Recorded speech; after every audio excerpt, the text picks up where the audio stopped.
Good morning, everyone. We are live from St Neots this morning. It's not our usual Friday It's not morning. actually Friday, so it's not the It weekend is tomorrow. exactly, unfortunately, but it is Thursday morning because tomorrow at 7:30 I'm at our usual live time. I am what will be on a bus. A real bus. And I have a London day, so I won't be able to make it the live and actually do the commute that time.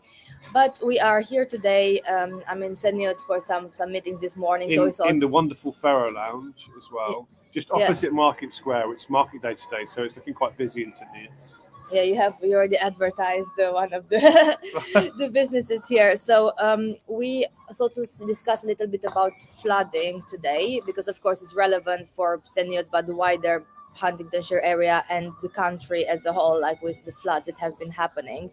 Just a few, just a little bit of an update, and then Stephen has spent the last few days really commenting on the flooding situation, but we'll also pick up on some questions around what can we do, if anything, as individuals in our own homes, as well as how the county council responded, what can we do better, and how the country can respond in terms of the national flooding strategy in that sense.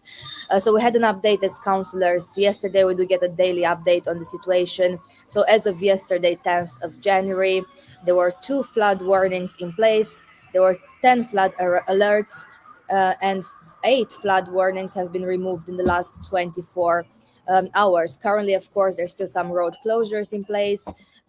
However, there have been quite a few road closures that have been lifted, but some of them are still monitored as the situation is ongoing. There's been a lot of media coverage as well on this across the east of England. So I'm sure you have seen some of the reports, and there are lots of maps on the road closures, and so which we can put in the links of this live later on. But Stephen has been doing a lot of media rounds yesterday. So can you tell us a bit about the situation here? So I was on I was on ITV News last night, which was interesting for me. So basically, what happened is that we had a flood warning in the middle of last week, which reached its peak at 1 a.m. on Friday morning when the River Great Ouse got within, well, at Eton Soken it was greater than its greatest recorded level, and at St Neots I reckon we were in 5 centimeters of it breaching the. It breached part of the walls at Brook Street, which we had to close. So the Flood Action Group phoned me on Friday afternoon and said Brook Street is flooded. Can we get the road closed? And we had the road closed within an hour, I think.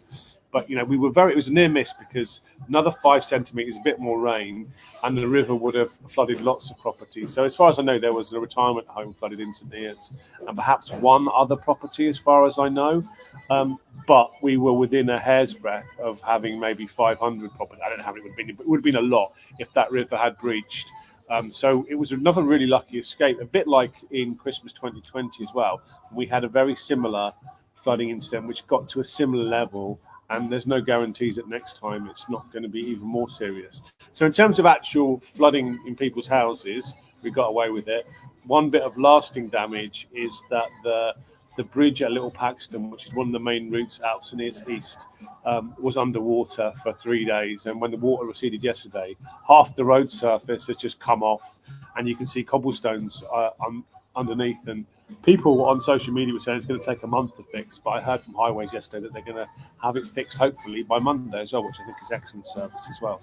So actually we haven't done too badly, but it's another near miss, and we just need to be aware of that this is going to happen more frequently. The consequences are going to be more serious. And that we have to take our individual responsibilities for protecting our properties. I think that's the other big message. Yeah, so in terms of internal property flooding, again, like the numbers are quite low, but of course, a lot of people are saying it is getting worse Yeah. every year as well. So it's about how do you put in place the measure to prevent. So we had a list in our council briefing as well on the flooding, listing all the numbers of properties with internal property flooding, and you can see kind of the pattern. So like they're more in around Buckden, St Ives, obviously like the St Neots area, so like generally Huntingdonshire, but also in Sutton, Fenstanton as well. And you can see like a map of all the most affected areas.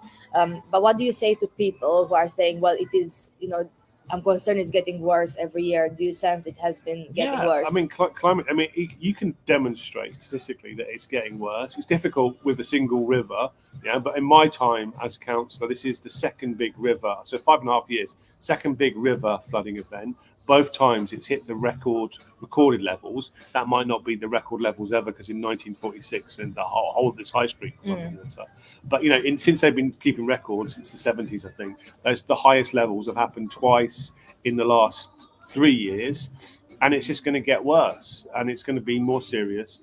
And the truth is, there's not much we can do about it. People will complain about we need to build better flood defences, but if you look at what happened in Nottingham, where the whole areas of Nottingham were flooded, there's only so much you can do to prevent the flooding.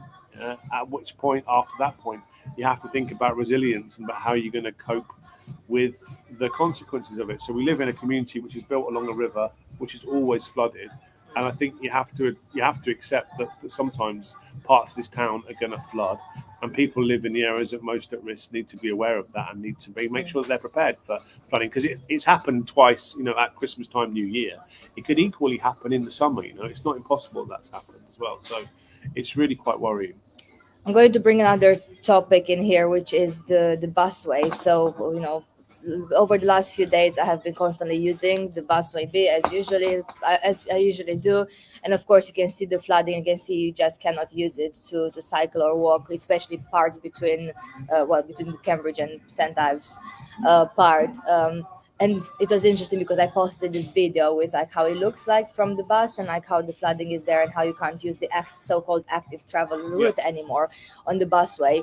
And quite a few people were commenting well, it's because the county council or whoever designed it in such a way, years ago, it was constructed to actually be like this, and there could have been better designs in that sense. So what do you think about this? Because I was thinking would it even be possible, because the water is so close to the busway anyway, that I was thinking, is there a way to actually make it safer as it is now? Well, hindsight is a wonderful thing, isn't it? But it is also a risk with these long-term infrastructure projects. How long ago was it open? Did you say? Was it 20?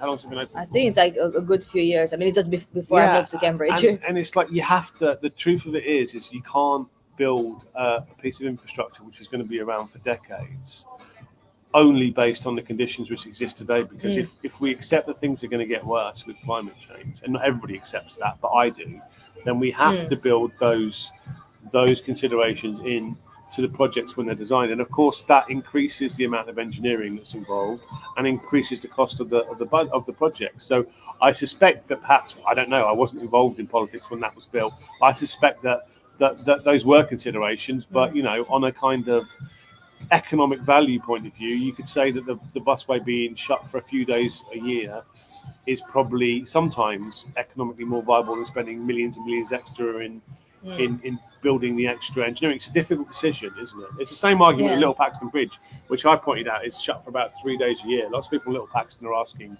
for a new bridge. Yeah, there's somebody asked for the army to come in and build a pontoon bridge. The road's been shut for 3 days.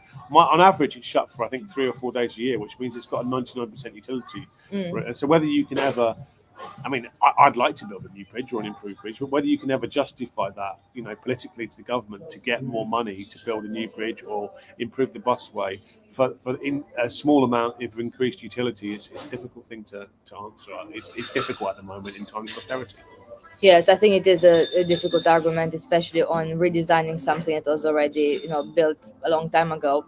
But I'll bring in another issue in this topic, whilst we're on the topic of flooding.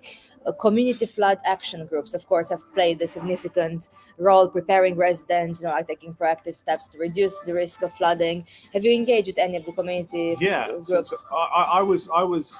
basically my entrance into politics was in kind of August 2020 and Christmas 2020, when in August 2020 this high street flooded. So where we were sitting was pretty much underwater, and water was in this property here. I think it was Dorothy Perkins at the time. But because the drains were blocked, we found the drains had been blocked for 5 years. It hadn't been cleaned for 5 years. And so that was my big, Tim Wiley, who's a friend of mine, did an FOI request, found the drains were blocked, and together we got the council to change its policy, and subsequently I got elected to county council. Now this road has never flooded since then, and I think there was no instances of water egress into anybody's house because of surface water flooding. So Tim subsequently founded a flood action group, and he's like the person on the ground who's helping residents who are at risk of flooding, who's investigating issues, who's liaising with county council, with district council, with the environment agency. So within minutes of Brook Street flooding, Tim phoned me, and I got the road shut through county council circles. And so I had about 30 calls from Tim over the flooding period, and it's I think they're crucial. They're really crucial, and it's because they care about their towns, and they've got the kind of in-depth local knowledge. In-depth, it's not a pun. They've got local knowledge to understand what's happening, and also they build the relationships and the connections, and I think they do a fantastic job. So in St Neots, at least, which is the one I've got the most experience of, the Flood Action Group and Tim Wiley are fantastic, and I think lots of people. I think that lots of houses would have been flooded in Brook Street this week if it wasn't for Tim's swift action. Yeah, I think it's so important to have what you mentioned about the local knowledge, because as when we speak about highways, it's so important for people with the local knowledge to report the faults the same way as, speaking about flood action, reporting the key pinch points, like the key areas that we have to look at. And I will put this comment here from one of the Facebook users. We can't see the name on our end, but praising the St Neots action group for doing an amazing job in this quite difficult time this weekend, of course, beyond. Let's hope it wasn't Tim leaving that message. I'm sure it was. We don't know who it is. A very humble man. So I think it's someone from one of the groups that we shared this live onto. So whoever you are, thank you for your comment. One of the complaints I got on social media was that, council should be doing this, not relying on volunteers. But actually, the council are there to represent the community and do the things that the community can't, or get together and to motivate the community. And I think I'd much rather have motivated volunteers like Tim who care about their communities than having to pay extra people out of council tax to monitor flooding locally. I mean, I think the officers at County Council have done a great job. Firstly, in helping to form those flood groups to get off the ground. We had a flood conference now, can be this year as well. But also in making sure that lots of the infrastructure around the flooding is kept clean. So there's a whole issue of riparian ownership. So lots of brooks. So basically, lots of St Neots drained into brooks, which then drove into rivers. So making sure those brooks are kept clear of debris is really important, and the County Council has made money available and made tools and resources available for those riparian owners. So people don't always know that they're responsible for a section of brook, and make sure that those are kept clear this year. And again, that was another big success. So again, I think that had this flooding incident occurred maybe 5 years ago or 3 years ago, perhaps there would have been more people flooded, but we got away with it. Largely. Just what I also want to say, that when we're minimising this and saying only one person got flooded or only a small group of people got flooded, of course for those people individually, that's absolutely devastating. Other than your house burning down, I can't think of a worse thing to happen to you. Yeah, definitely. I was at the flood action conference like a few months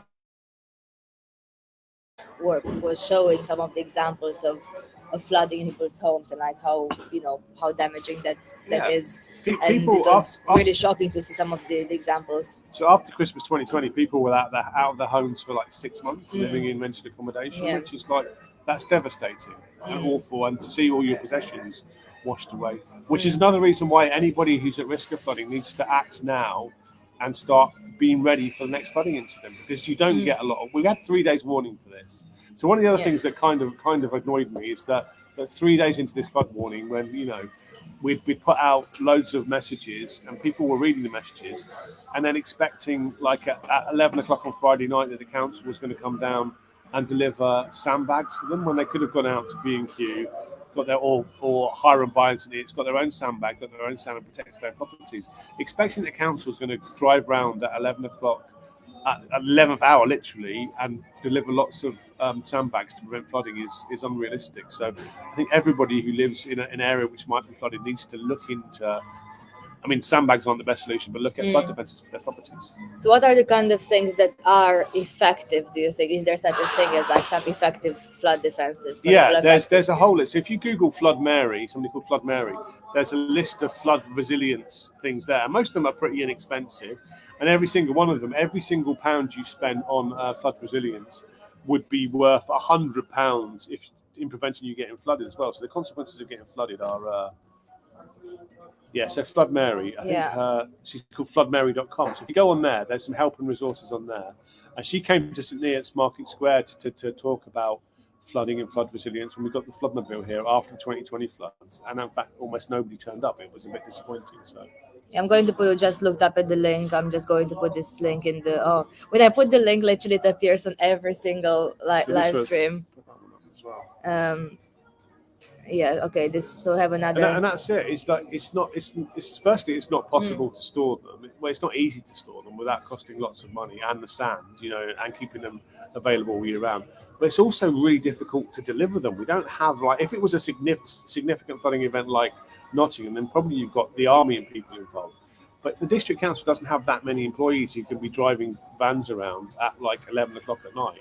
We have delivered bags previously, but people can't expect that that's going to happen. And I don't think any flood bags, any sandbags were delivered this time. And again, if you look at the Flood Mary resources, she'll tell you that sandbags aren't the best way of protecting your property against flooding anyway. There's better inflatable devices and better kind of flood boards and things which you can install on your property to stop the water getting in. So almost every professional would advise against using sandbags as a flooding defense. Yeah, we put that link under the comments. I'm not sure if it appears on the groups as well, but I will check later. It's a really good resource. And Flood Mary presented the County Council Flood Action Conference we had as well. And it was probably one of the best presentations I heard in terms of like how to deal with this issue. Now I'm aware that the national government, just to move it from like kind of what we can do at the local level, the national government has announced their potential payments or compensation for communities affected by flooding. Have you heard anything that's applied to our area? I'm not really sure if that's something. So Cambridgeshire County Council are looking to apply for that, but at the last time I read an email, I think we had 13 reports of water ingress into people's houses. So in order to qualify for flooding, you need to have water coming into your home and not any kind of outbuildings like your garage or your shed. So if you have to have water coming into your home, then it qualifies as a flooding event. And we'd need 50 of those in order to qualify for extra money for flooding. And at the moment, the list is not big enough, but we'd urge everybody who was flooded to get in contact with us or the county council and report it. There is a form to report it. I don't know the link off the top of my head. But yeah, anybody who is flooded needs to report it. There's sometimes a concern about doing that because people think it's going to affect their insurance, but there's no connection between that form and any insurance company. And so I think it would help everybody if you let us know, not only for applying for extra funding, but also so we understand the patterns of flooding in the town as well.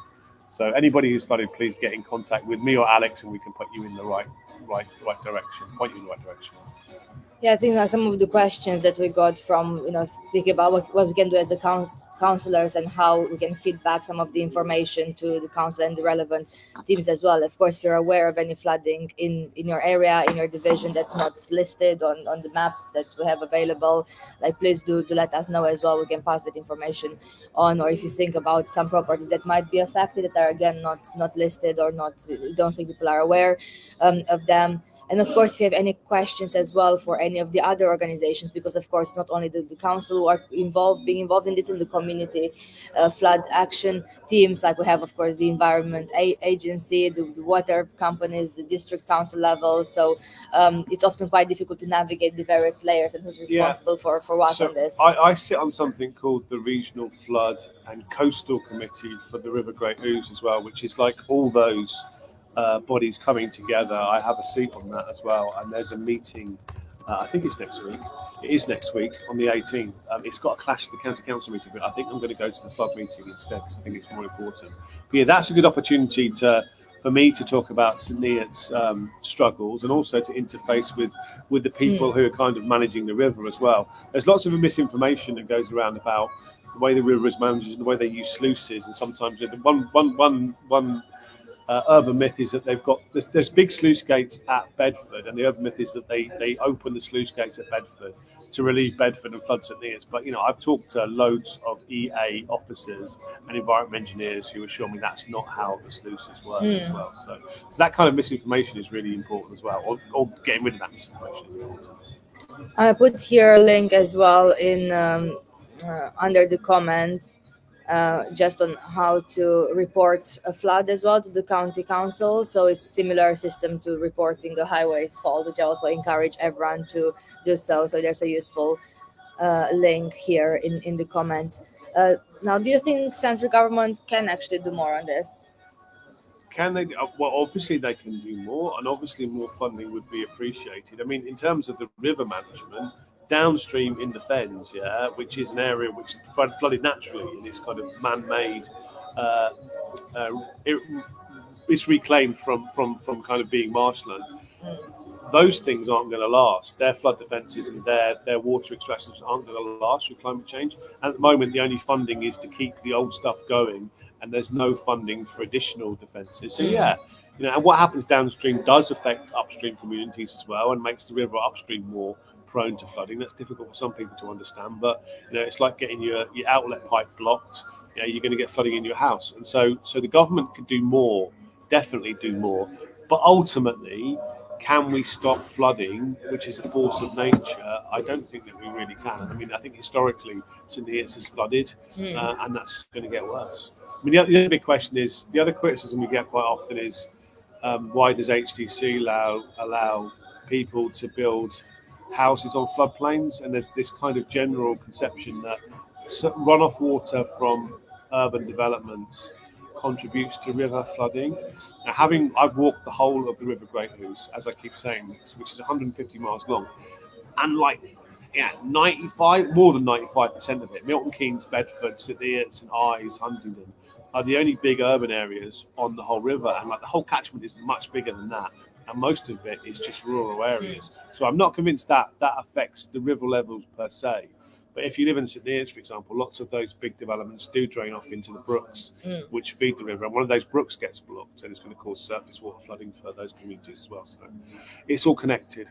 So ultimately, it's a very big planning consideration. Lots of these developments have building kind of flood attenuation measures like balancing ponds, which mean that they should hold water for longer. I mean, it doesn't go straight into the river systems.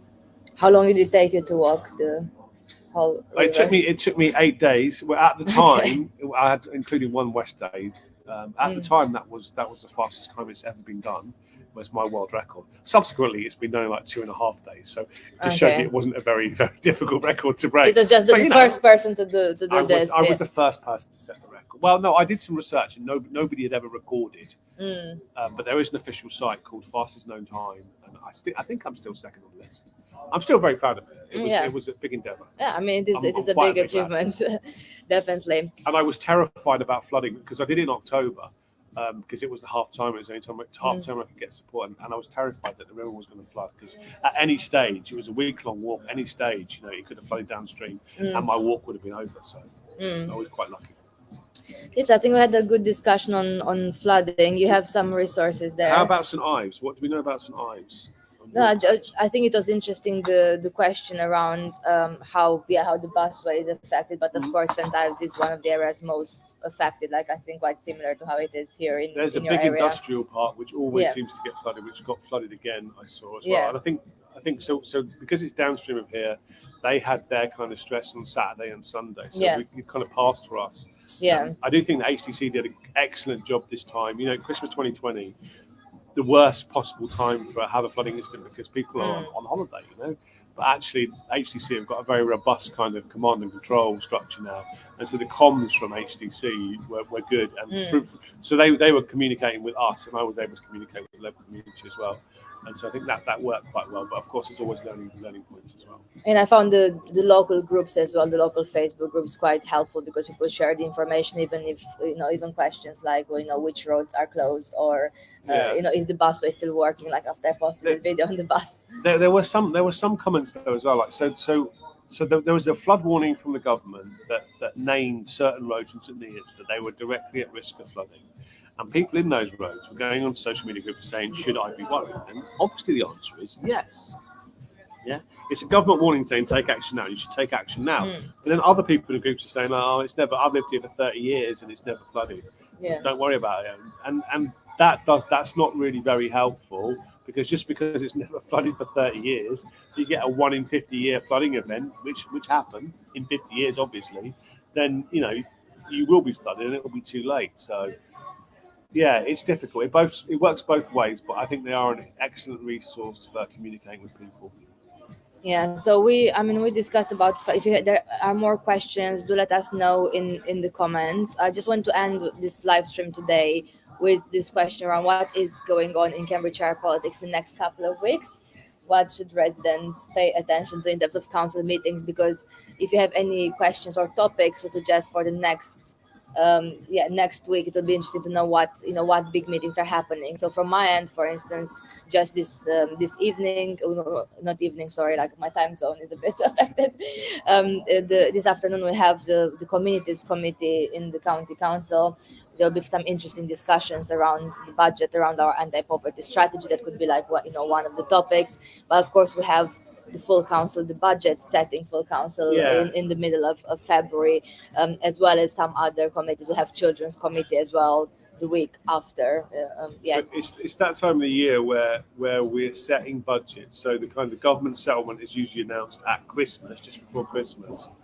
And so we're trying to set our budgets for the coming year, which is, at this time of austerity, with 1 on 5 councils on the verge of going bust, is difficult as well. It's a bit easier in Huntingdonshire because we've got the green bin charges, which are not particularly popular. But the numbers that I've seen suggest if we hadn't had those charges, we'd be in trouble now. But because we have got the charges, things are a bit more comfortable. But every single council has to consider almost every penny it spends and look at efficiency state savings. And it's a difficult time. So that's mainly what we're going to be thinking about, I think, is budget in the coming up until the middle of February or the end of February, when the budgets are set.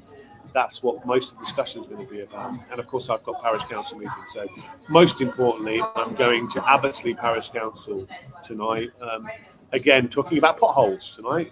They've got a road which hasn't been resurfaced for years. And I think we've got some relatively good news for them as well. So that's good, because otherwise you'll just be grilled on the highways topic, which most people are. Just going back to flood, I know we shouldn't go back, but in terms of flooding, so one of the big concerns was cleaning drains in St Neots.